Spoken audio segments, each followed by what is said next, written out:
Yung iba. Ito.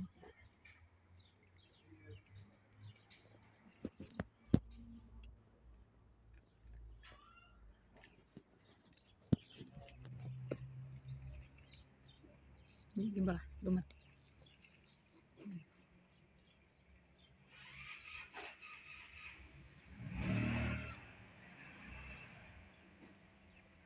Ang dami nila. Isa, dalawa, tatlo, apat, lima, anim. Anim. Meron pang dalawa. 8. Daming pusa.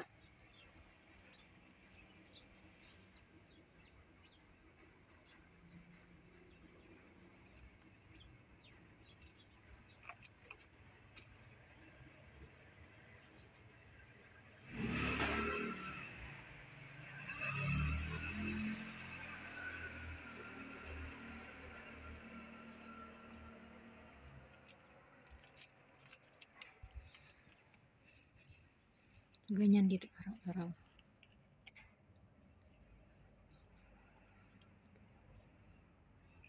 Itong iba mabait ito.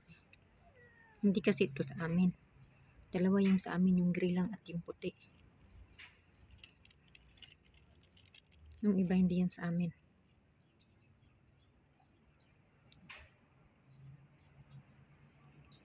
Yung gray, pag ulam ay isda, yan kumakain siya. Musaw siya ba? Musaw sa ubang ering.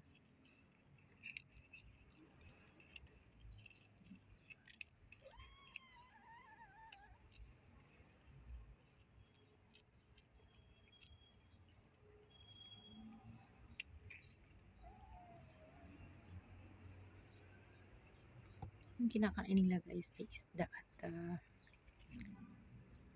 yung tinapay, nilagyan ko ng sabaw ng paksiw na tuloy.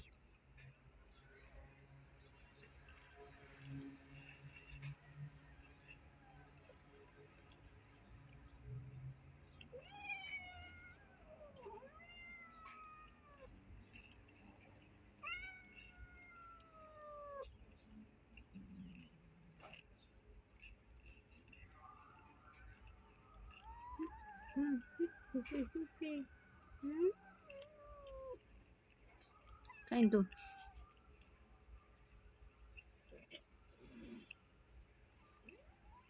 Nag-enjoy sila.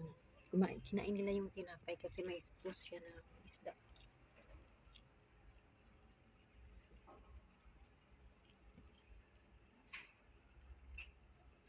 Buti wala dito yung nanay kasi pag dito yung nanay, silang lahat hindi yan sila makakain. Kasi anuhin kagatin ng nanay kamrason.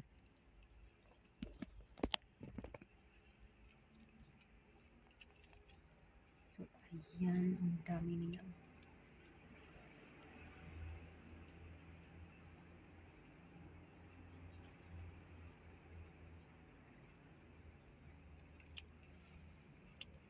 Yung mga pusa dito guys, may mga lahi sila pero normal lang sila. So sa atin pag ganito, kinukuha na ito at binibinta, pinapaanak ba at binibinta. Pero dito wala, normal lang talaga siya. Meron namang pwede mong mabili sa mga pet shop. May mga lahi din. Medyo mahal din, meron yata $700, meron 500, yung kuting pa. Pero dito sa amin banda, ang daming pusa. Hindi kasi dito inano yung mga pusa, inuhuli ba? Ilalagay sa mga cage na may mga animal hideout. Rescue. Dito binibigyan ng sa kanilang pagkain kahit saan-saan sa daan. Diba sa atin na hinuhuli at inalagaan ng ng mga may talaga sila ba? Rescue cat na nilalagay sa kanila. Ito wala akong nakita. Kasi kailangan mo magbayad, ilagay mo yung pusa mo at yung mo, yung aso. magbabayad ka sa kanila buwan-buwan. Yung pagkain, yung nag-aalaga, bayaran mo din. Kasi yung amo ko nakalagay doon ng ng aso. Binabayaran niya yun buwan-buwan. Hanggang hindi niya na tinubos. Kasi may kuto yun, may malaking kuto. Natakot sila baka pupunta daw sa tao. Yung nilagay doon. Tapos isang taon hindi na kinuha. Labrador yun.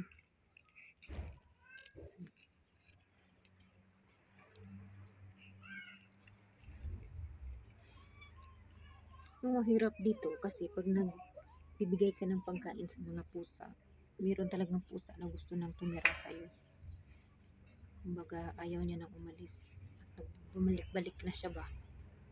Kasi binibigyan ng pagkain. Meron namang iba na ayaw ng pusa, kaya hindi sila nagbibigay ng pagkain. Kasi daw, pag bibigyan ng pagkain, titira daw sa bahay mo.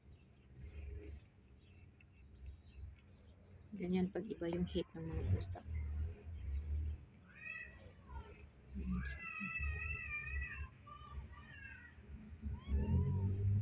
Kini siya, magsige ni siya reklamo ko.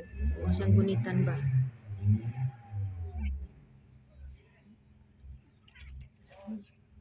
Kamras niya.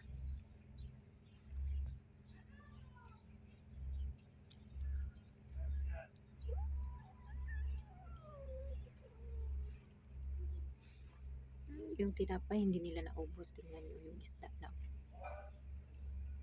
Kahit rice yan. Hindi sila kumakain ng rice.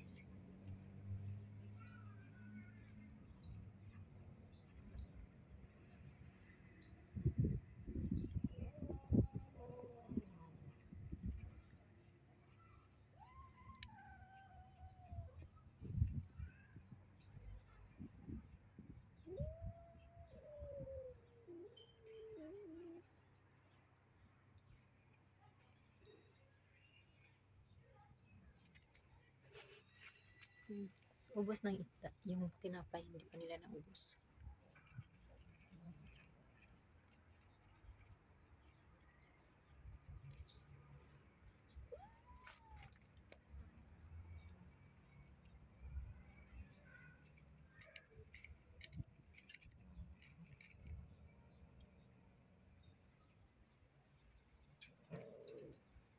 Gitangag niya, gitangag.